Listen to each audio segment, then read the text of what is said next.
Hi, my name is Jean, and in this video, I want to reflect about one of the topics that I learned in one of my classes this summer, and that class is commodity marketing. So the topic that I chose is um, futures market, and I wanted to start with a little bit of the history or the background information about the futures market. So in late 1800s, the farmers or the producers of commodities like corn or other kinds of commodities, would travel across Lake Michigan, you know, to just find buyers for their commodities. So they could travel all the way to find, you know, buyers for their harvest. And sometimes they could travel a very long distance, and unfortunately they couldn't find the buyers. So that was a very big problem. And so the purpose of the futures market has came into place to make sure that the buyers, I mean the producers, have the buyers of their commodities even before they harvest, and that's been a very game changer in the in the financial markets. So I, the next thing that I want to talk about is the participants of in the futures market.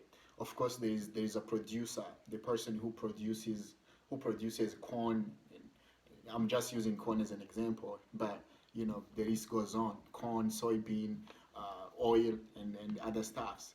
And that is a producer, and there is a hedger or somebody who uses those commodities. So by hedgers, examples are like the airline companies that are using oil in their day-to-day operations, and even consumers, the people who consume products, even some of the plants that use corn to produce other things like flour or other processed food. So those are the hedgers, and in between a producer and a hedger, there is a speculator. A speculator is a person who is buying things from a producer and selling them to a hedger. So in this case, a speculator or a trader in this case is actually uh, being like intermediary, or is connecting the producers and the hedgers. So this whole process, has been put in place to help, producers lock in prices for their commodities even before they harvest. And on the other side of the hedgers or the consumers can also, uh, you know, uh, buy the commodities at a certain price, at a fixed price.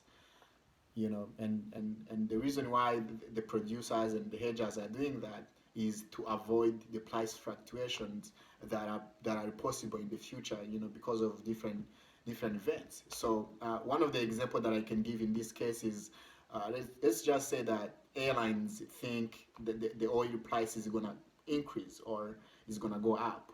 So one of airline companies can use futures contracts, or in this case, a future contract is a binding agreement between the hedgers and the speculators.